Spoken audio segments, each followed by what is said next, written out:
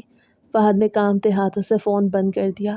وہ وہیں دروازے کے پاس دیوار سے ٹیک لگا کے بیٹھ گیا۔ اس کے چہرے پر خوف اور ندامت کا ایک عجیب امتزاج تھا۔ میں چارپائی سے اٹھی، اس کی طرف بڑھی اور اس کا بازو پکڑ کے اسے اوپر اٹھانے کی کوشش کی۔ کیا کہا امی نے؟ فہد نے مجھے اپنے سے دور دھکیل دیا۔ اس کی آواز میں مایوسی اور غصہ بھرا تھا۔ سب کچھ ہاتھ سے نکل جائے گا سونیا، تم سمجھ کیوں نہیں رہی؟ انہوں نے مجھے آگ کرنے کی دھمکی دی ہے، میری تعلیم، میری پڑھائی، سب ختم۔ میں یہ نہیں ہونے دے سکتا۔ میں اس کے سامنے ہاتھ جوڑ کے کھڑی ہو گئی۔ فہد تم کیا کہہ رہے ہو؟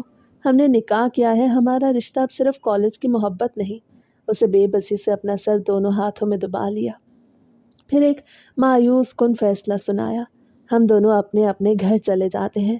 اس کے الفاظ میرے دل میں گولی بن کے پیوست ہوئے۔ میں ایک قدم پیچھے ہٹ گئی۔ کیا تمہارا مطلب ہے میں واپس اپنے گھر جاؤں؟ فہد نے نفی میں اپنا سر ہلایا جیسے خود کو تسلی دے رہا ہو۔ سنو، جب میں اپنی تعلیم مکمل کر کے اپنے پیروں پہ کھڑا ہو جاؤں گا، جب میرے پاس نوکری ہوگی، تب میں تمہیں عزت اور شان سے اپنے گھر لے آؤں گا۔ ابھی مجھے اپنی تعلیم مکمل کرنی چاہیے، ورنہ سب کچھ ہاتھ سے نکل جائے گا۔ یہ ہمارے لیے سب سے بہترین حل ہے۔ اس نے اپنا بیگ اٹھایا اور اسے کھول کے اپنے کپڑے ڈالنے لگا۔ اس کا یہ قدم میرے لیے سب سے بڑا دھچکا تھا۔ میں روتے ہوئے اس کے قریب گئی، اس کا بازو سختی سے پکڑ لیا۔ میری آنکھوں سے آنسو بہہ رہے تھے۔ فہد اب شادی ہو گئی ہے، میں اپنا آپ تمہیں سونپ چکی ہوں، میں ایسے کیسے گھر جا سکتی ہوں؟ تو مجھے کیوں نہیں سمجھتے؟ میرے ابو، ان کا غصہ، میں ان سب کا سامنا نہیں کر سکتی۔ تمہیں میرا ساتھ دینا ہوگا، تمہیں مجھے سہارا دینا ہوگا۔ اس نے میرا ہاتھ سختی سے جھٹکا۔ سہارا؟ میں خود سہارے کے قابل نہیں رہوں گا اگر آنکھ ہو گیا۔ تم کیوں حقیقت کو نہیں دیکھ رہی ہو؟ تمہارا گھر تمہارے بھائیوں کا ہے، تم واپس جاؤ، ان سے معافی مانگو۔ میرے لیے صرف میرا مستقبل اہم ہے۔ وہ میری بات نہیں سن رہا تھا، وہ صرف اپنا مستقبل دیکھ رہا تھا۔ میری محبت، میری شادی، میرے آنسو اس کی ترجیحات میں کہیں نہیں تھے۔ وہ تیزی سے اپنا بیگ بند کرنے لگا۔ ایک رسمی سی جدائی کے لیے بھی اس کے پاس وقت نہیں تھا۔ میری آنکھوں کے سامنے ہمارا مضبوط رشتہ ریت کی طرح بکھر رہا تھا۔ مجھے معلوم تھا کہ یہ جدائی عارضی نہیں، یہ دراصل میری زندگی کی سب سے پہلی اور سب سے بڑی بے وفائی تھی۔ فہد کے اس فیصلے نے کہ ہم دونوں اپنے اپنے گھر چلے جائیں، ہمارے درمیان چھوٹی چھوٹی لڑائیوں کا ایک نہ ختم ہونے والا سلسلہ شروع کر دیا تھا۔ میں مسلسل روتی رہتی تھی اور وہ صرف اپنا مستقبل دیکھتا تھا۔ تم مجھ سے شادی توڑنا چاہتے ہو، بس اتنا بتا دو فہد۔ فہد غصے میں اپنا بیگ دیوار پہ پٹک دیتا۔ میں شادی نہیں توڑنا چاہتا، میں اپنا مستقبل بچانا چاہتا ہوں۔ تم میرے راستے کی رکاوٹ بن چکی ہو سونیا۔ ہمارے حالات اتنے بگڑ گئے تھے کہ ایک دن میں نے تنگ آ کے اس سے کہا، ٹھیک ہے، اگر تم مجھے چھوڑ کے جاؤ گے تو میں یہیں سڑک پر مر جاؤں گی۔ میں کسی صورت اپنے گھر واپس نہیں جا سکتی۔ میری یہ حالت دیکھ اس نے کہا، اچھا ٹھیک ہے، میں تمہیں لے کے گھر چلتا ہوں۔ میری ماں بہت سخت ہے، تمہیں سب سہنا پڑے گا۔ وہاں تمہیں میرے لاڈ پیار کا کوئی حصہ نہیں ملے گا۔ میں نے روتے ہوئے سر ہلایا، مجھے قبول ہے، بس مجھے ساتھ رکھو۔ ہم دونوں اس چھوٹے سے کرائے کے کمرے سے نکل کے فہد کے گھر کی طرف روانہ ہوئے۔ اس کا گھر بہت شاندار تھا، ہمارے گھر سے بھی زیادہ بڑا۔ جیسے ہی ہم نے دروازے پہ دستک دی، اس کی والدہ نے دروازہ کھولا۔ وہ غصے سے لال پیلی ہو رہی تھی۔ فہد، تم اس لڑکی کو لے کے آ گئے، ہم نے تمہیں کہا تھا طلاق تو اندر آنے کی کوئی ضرورت نہیں۔ فہد نے میری طرف دیکھا، وہ پہلے ہی خوف زدہ تھا۔ امی، اب ہم میاں بیوی ہیں، ہمارا نکاح ہوا ہے، میں نے سب بہت سوچ کے کیا ہے۔ ساس نے دروازے پہ ہی اپنے ہاتھ سینے پہ باندھ لیے۔ میں اس کو اس گھر میں برداشت نہیں کر سکتی۔ تم نے ہمیں بدنام کیا ہے۔ تبھی فہد کے والد اندر سے نکل آئے۔ وہ کچھ نرم مزاج تھے، مگر ان کی آنکھوں میں بھی ندامت تھی۔ بیگم جو ہونا تھا وہ ہو چکا، لڑکا لڑکی بالغ ہے اور ان کا نکاح ہو چکا ہے۔ اب اس طرح بیچ سڑکوں پہ کھڑا کرنا ہمیں اور بدنام کرے گا۔ ساس نے سخت لہجے میں سسر صاحب کی طرف دیکھا۔ آپ ہی اسے بگاڑے، لیکن یہ لڑکی اس گھر میں آرام نہیں کرے گی۔ بہت مشکل سے سسر کے کہنے پہ مجھے گھر میں جگہ ملی۔ میں خاموشی سے فہد کے کمرے میں چلی گئی۔ اگلے دن سے ہی میری زندگی کا نیا عذاب شروع ہو گیا۔ وہ فوراً یونیورسٹی جانے لگا اور اپنی تعلیم میں مگن ہو گیا، جیسے میں اس کی زندگی کا کوئی غیر ضروری حصہ ہوں۔ وہ مجھے دیکھتا بھی نہیں تھا۔ بولا کہ مجھے ڈسٹرب مت کرنا، میرا فائنل ایئر ہے، میں گھر کے کاموں میں الجھ کے رہ گئی۔ میرے ڈاکٹر باپ کے گھر کی شہزادی کو اب ساس بیگم کے سامنے جھک کے برتن دھونے پڑتے۔ ساس کی زبان بہت سخت تھی۔ کیا تم نے کبھی اپنے گھر میں کام نہیں کیا؟ دیکھو برتن پہ کیسے چکنائی لگی ہے، تم نے پانی ضائع کر دیا۔ میں چپ چاپ سر جھکا لیتی۔ میرے ہاتھ مسلسل کام کر کے پھٹ چکے تھے۔ ایک دوپہر میں کچن میں اکیلی روٹی پکا رہی تھی تو مجھے ماں کی شدید یاد آئی۔ مجھے لگا اگر میں نے ابھی ماں کی گود میں سر نہ رکھا تو میں پاگل ہو جاؤں گی۔ میں نے کسی کو بتائے بغیر چوری چھپے اپنے گھر جانے کا فیصلہ کیا۔ میں نے اپنے سسرال کا دروازہ کھولا اور باہر نکل گئی۔ میرے قدموں میں بجلی بھری ہوئی تھی۔ میں اپنے گھر پہنچی۔ میرے سینے میں خوف اور امید دونوں تھے۔ میں دروازہ کھول کے اندر داخل ہوئی اور میری نظر اماں پہ پڑی جو صحن میں بیٹھی تھیں۔ میں روتے ہوئے ماں کے قدموں میں گر گئی۔ میں نے ان کے پاؤں پکڑ لیے۔ اماں مجھے معاف کر دو، مجھ سے بہت بڑی غلطی ہوئی، میں بہت تکلیف میں ہوں اماں۔ اماں نے مجھے فوراً اوپر اٹھایا۔ ان کے چہرے پہ آنسو اور پریشانی تھی۔ میری بچی سونیا تم کہاں تھی؟ تمہارا باپ، یہ کہہ کے اماں پھوٹ پھوٹ کے رونے لگی۔ میں نے اماں کی بات کاٹی۔ ابا کہاں ہیں؟ مجھے ان سے معافی مانگنی ہے۔ اماں نے روتے ہوئے اپنا چہرہ دونوں ہاتھوں میں چھپا لیا۔ میری بچی تمہارا باپ، وہ تمہارے بھاگ جانے کے صدمے سے فوت ہو چکا ہے۔ یہ الفاظ میرے دل میں ایک خنجر کی طرح اترے۔ میں بے اختیار دھڑام سے زمین پہ گر پڑی۔ کیا؟ بابا، یہ نہیں ہو سکتا۔ میں بے اختیار رو پڑی۔ زمین پہ اپنے ماتھے کو پٹکتی رہی۔ میں نے اپنے باپ کو کھو دیا تھا اور اس کی ذمہ دار صرف میں تھی۔ میری نادانی نے میرے باپ کی جان لے لی تھی۔ اماں نے مجھے گلے لگا لیا، وہ بھی زاروں قطار رو رہی تھی۔ اٹھو میری بچی، بس کر دو، تمہارا باپ بہت جلدی میں چلا گیا۔ اماں نے مجھے سہارا دیا اور اندر لے گئی، لیکن تبھی میرے تینوں بھائی احمد، واصف اور کامل ایک ایک کر کے کمرے میں آ گئے۔ ان سب کے چہروں پہ شدید غصہ تھا۔ بڑا بھائی احمد آگے بڑھا، اس نے سختی سے میری طرف اشارہ کیا۔ یہ یہاں کیا کر رہی ہے؟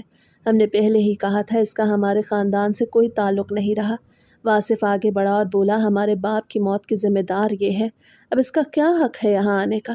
میں نے روتے ہوئے ہاتھ جوڑ کے ان کی طرف دیکھا۔ بھائی جان، مجھے معاف کر دیں، میں نے بہت بڑی غلطی کی ہے۔ سب سے چھوٹا بھائی کامل، جو ہمیشہ میرا سب سے اچھا دوست رہا تھا، وہ بھی سخت ہو گیا۔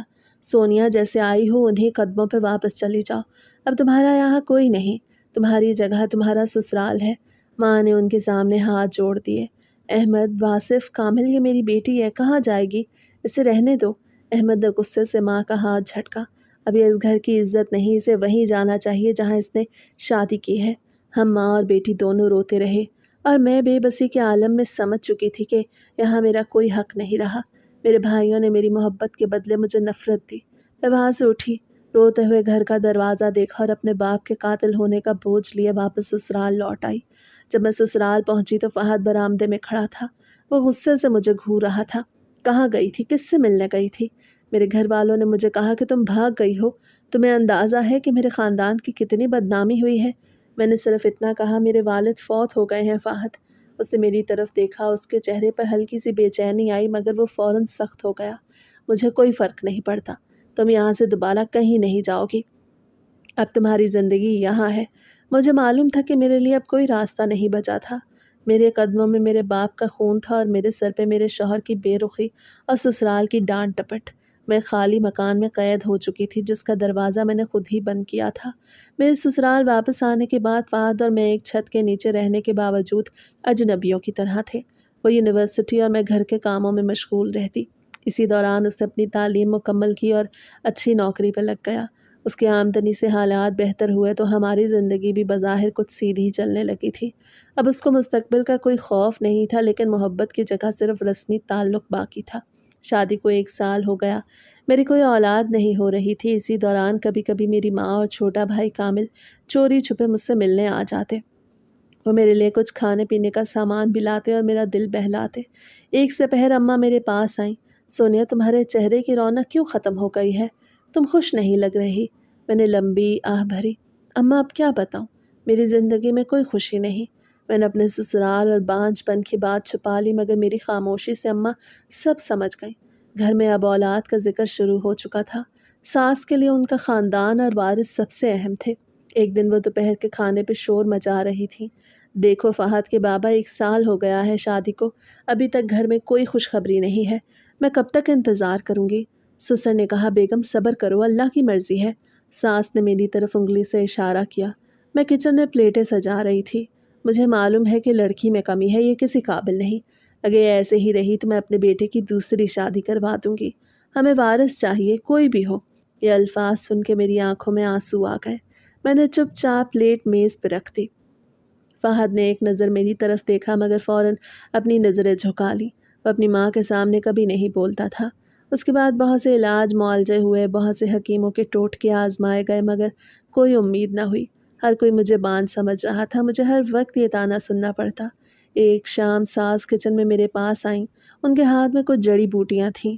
لو یہ جڑی بوٹیاں پیو، یہ تمہارے لیے ہیں، اور دیکھو اگر یہ کام نہ آئی تو میں نے فہد کے لیے دوسری لڑکی دیکھنا شروع کر دی ہے۔ تمہارے پاس زیادہ وقت نہیں ہے۔ میں نے وہ کڑوی جڑی بوٹیاں پی لی مگر میرے دل میں ایک شدید درد تھا۔ میرا شوہر میری حمایت نہیں کرتا تھا اور میرا اپنا وجود اس گھر میں غیر ضروری ہو چکا تھا۔ میں روز بروز ٹوٹتی جا رہی تھی۔ ساس کی دھمکی کے بعد فہد بھی مجھ سے کچھ کھچا کھچا رہنے لگا۔ میں نے ایک دن اس سے کہا، فہد میں اس طرح نہیں رہ سکتی۔ لوگ ہر بات کا الزام مجھ پہ لگا رہے ہیں۔ میں تھک گئی ہوں۔ اس نے اپنی فائل بند کی، تو کیا کروں؟ میں نے ہمت کی۔ ہمیں ٹیسٹ کروانے چاہیے دونوں کے، کسی اچھے ہسپتال میں چلتے ہیں۔ وہ ہچکچایا مگر شاید بدنامی سے بچنے کے لیے مان گیا۔ ٹھیک ہے مگر کسی کو بتانا مت۔ ہم دونوں شہر کے ایک بڑے ہسپتال گئے۔ میں نے اپنے ٹیسٹ کروائے، اس نے بھی کرائے۔ اس کے چند دن بعد ہم رپورٹ لینے ڈاکٹر کے پاس گئے۔ ڈاکٹر بہت سنجیدہ بیٹھے تھے۔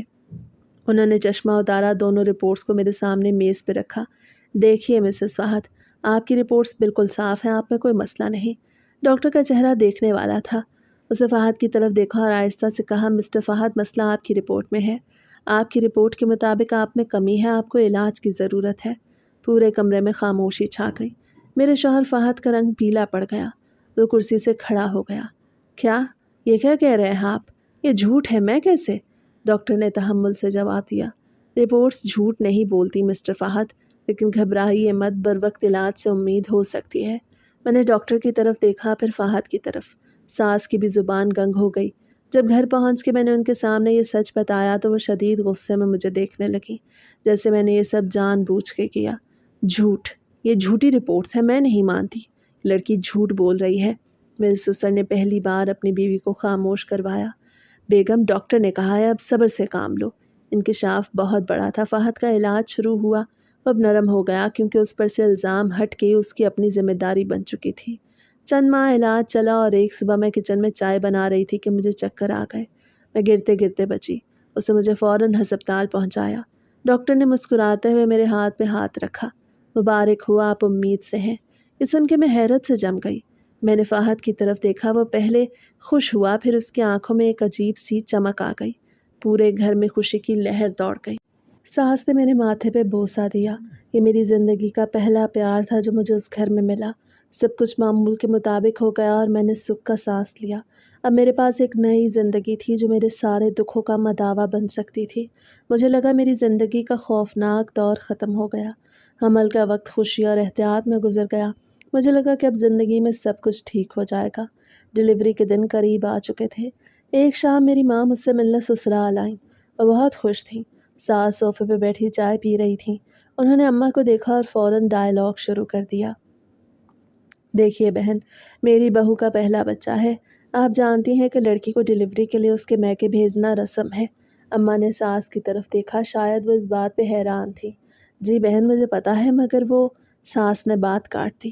کوئی مگر بگر نہیں، آپ اپنی بیٹی کو لے کر جائیے۔ آخر پہلا بچہ تو میکے میں ہی ہونا چاہیے۔ ان کی بات میں رسم سے زیادہ ذمہ داری سے بچنے کا احساس تھا۔ میں مجبور ہو کے ماں کے ساتھ اپنے گھر آ گئی۔ چھوٹے بھائی کامل نے دروازہ کھولا، مجھے دیکھ کے مسکرایا مگر اس کی مسکراہٹ جلد ہی سنجیدگی میں بدل گئی۔ آئیے اماں، سونیا۔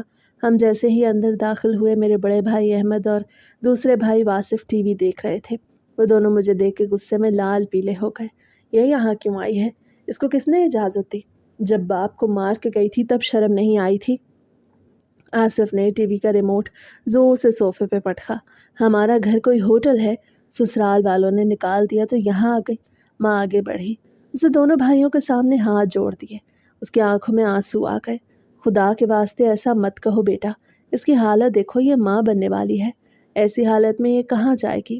احمد نے غصے سے اپنا ہاتھ جھٹکا۔ ہمیں کوئی واسطہ نہیں، جب اس نے اپنی ڈور خود کاٹی تھی تب بھی اس نے نہیں سوچا تھا میں یہاں ایک پل نہیں رہ سکتا۔ اسی لمحے احمد نے اپنا موبائل نکالا اور کسی سے بات کرنے لگا۔ مجھے کرائے پہ گھر چاہیے، آج اور ابھی۔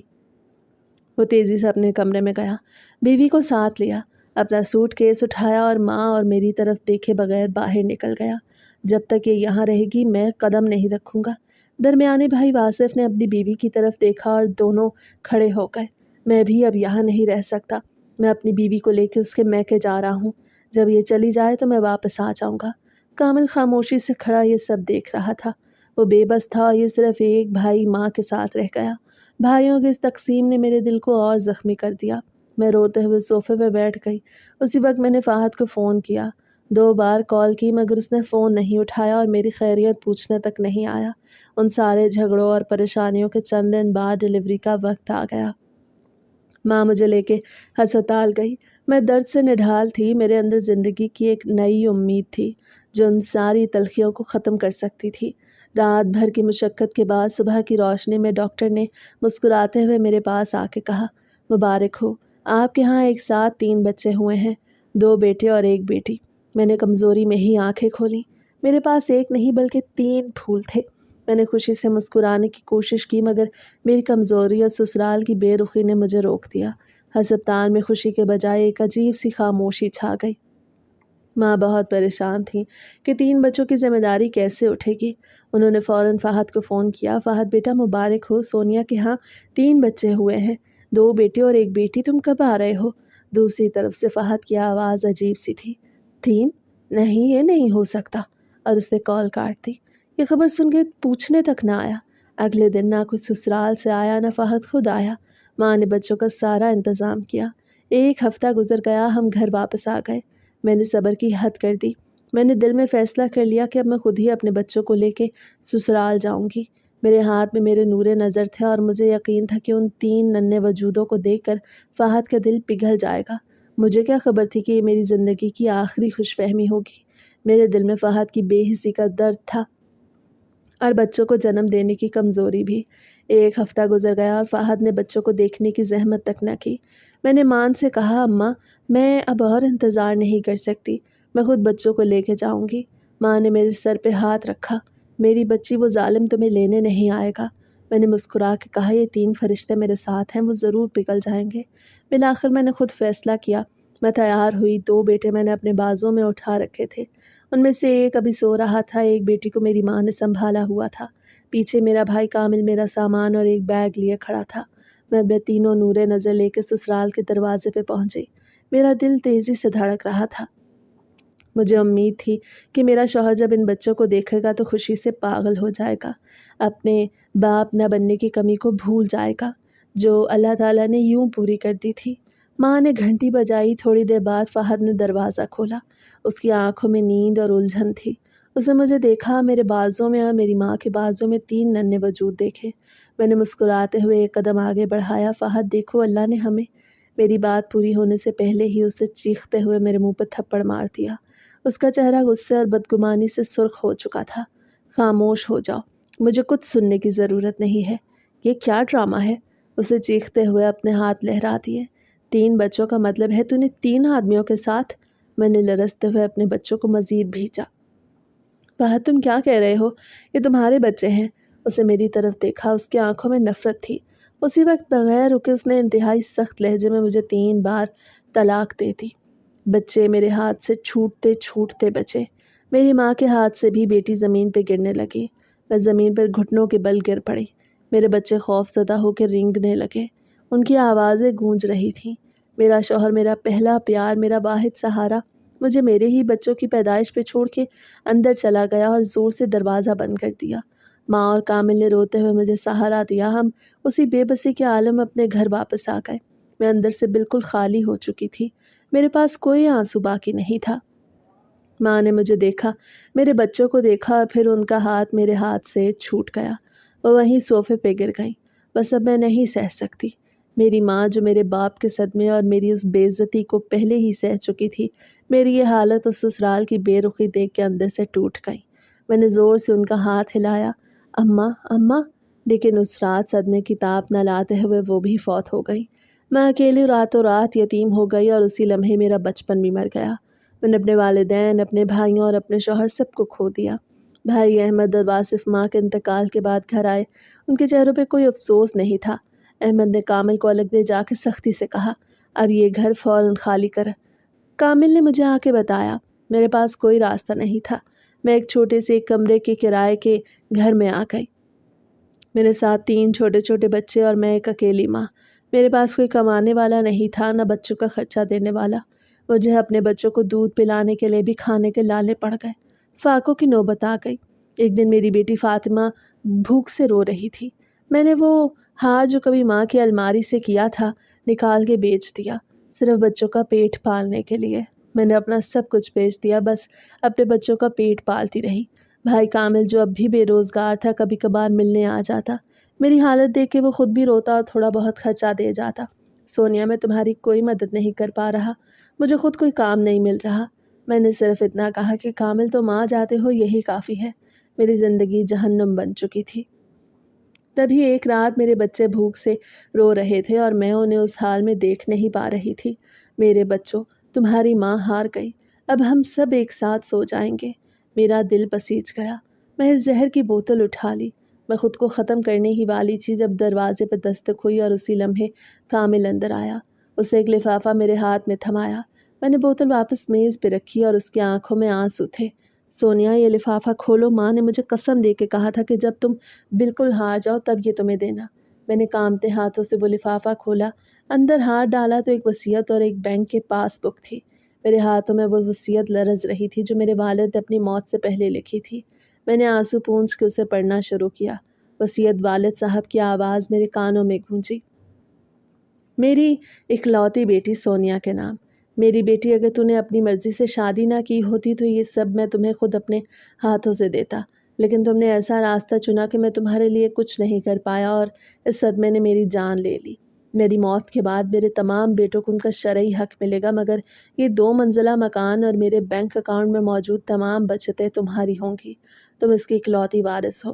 میرے ہاتھ سے وصیت گر پڑی۔ میں نے فوراً بینک کی پاس بک کھولی اور اس میں کروڑوں روپے کی رقم موجود تھی۔ میرے والد نے یہ سب میرے لیے بچا کے رکھا تھا۔ میں نے حیرت سے کامل کو دیکھا۔